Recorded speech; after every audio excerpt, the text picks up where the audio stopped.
population.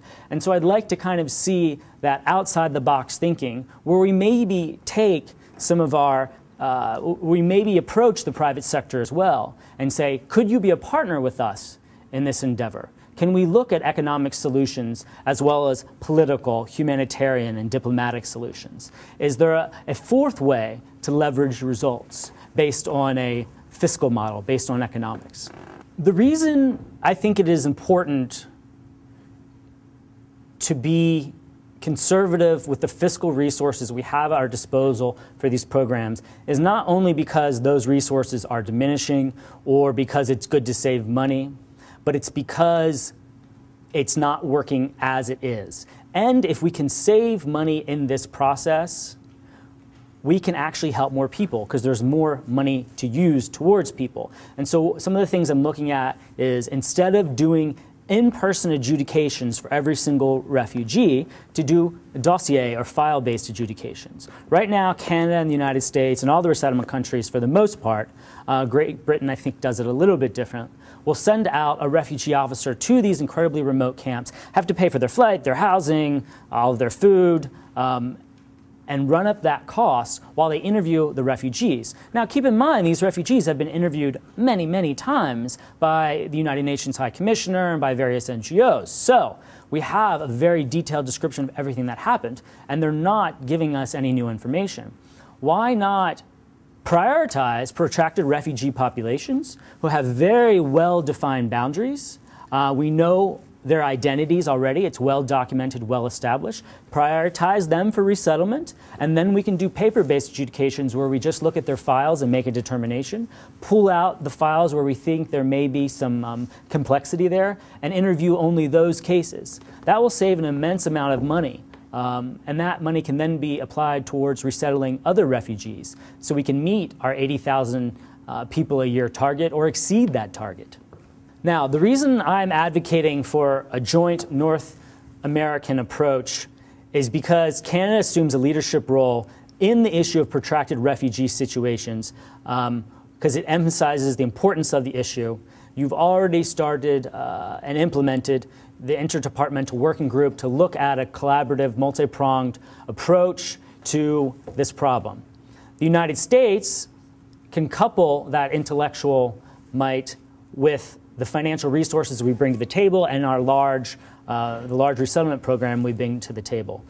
So our efforts, our combined efforts, will have a greater instructive impact on the world community than our individual efforts. If Canada and the United States align our refugee resettlement programs and create a single model, the other resettlement countries are more likely to join or to follow and to prioritize refugees who are in protracted situations and move from a model based on immediate, the need for immediate aid to a model that provides a durable solution for populations where other solutions have been elusive.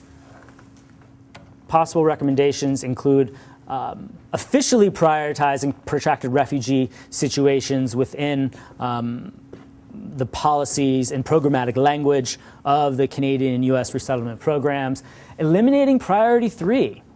Those numbers are coming out of the total refugee population.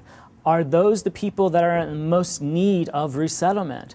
There's a strong argument to be made that they're not. And to open up those numbers for protracted refugee populations. I think it is advisable to keep Category 1 and the Canadian equivalent, which is the individual referral program, because there needs to be some mechanism for special interest groups to have a say. Regardless of how people feel about it, we live in a representative democracy, and special interest groups have a voice. So give them their own place where they can advocate their interests and allow the other group referral mechanisms to purely be reliant upon the humanitarian realities of those populations.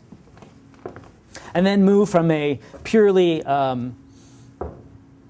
in-person adjudication style to a one where we have, or not style, process, to one where we have flexibility and we can look at the population and say, we don't need to do an in-person adjudication, which is incredibly expensive but we can do a paper-based adjudication, save money, and maybe be able to help more peoples. This is a slide. Oh, first of all, let me talk about this picture. This was funny. So we're walking by a group of girls who were coming out of class, and this is a friend of mine, Matt, here on the left, and he's a very kind of tall white guy, and everybody kept turning at him and laughing, and were very kind of amused at his appearance. And so I had to take a picture because it was pretty funny.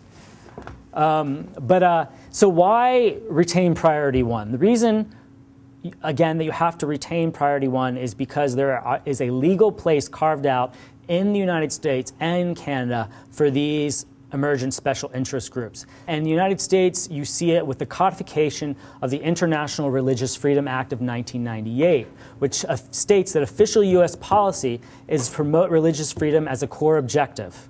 So that is a reality codified in law, and when we think about reforming our resettlement programs, we have to acknowledge it. And then my concluding points, prolonged presence of a refugee population can increase instability of that state. Those situations have broader security concerns, not just a humanitarian problem. Use of the resettlement solution for refugee populations that are not in protracted refugee situations can contribute to the persistence of protracted refugee situations.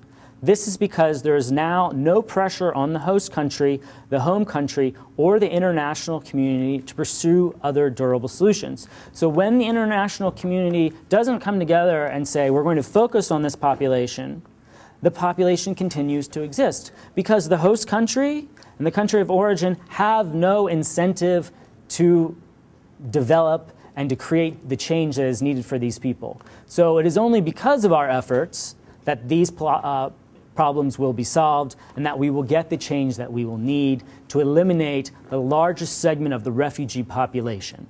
That's all the points I had. Oh, let me go over a few pictures. I wanted to show this picture because I want you to see how dry everyone else is and how much perspiration I've got. It was about 120 degrees, and you would have thought that it was about like 60 degrees temperature there. This is school bus Nepali style. So here are kids being taken to school and in a makeshift school bus. And it was, I was just thinking of all the kind of rules and regulations in the States and in Canada regarding safety and how this would never be allowed to happen. And then this guy was a snake charmer. He looked away to collect money and got bit by the snake. He had venom, anti-venom. He put it on. He was fine. But I thought that was just kind of amusing.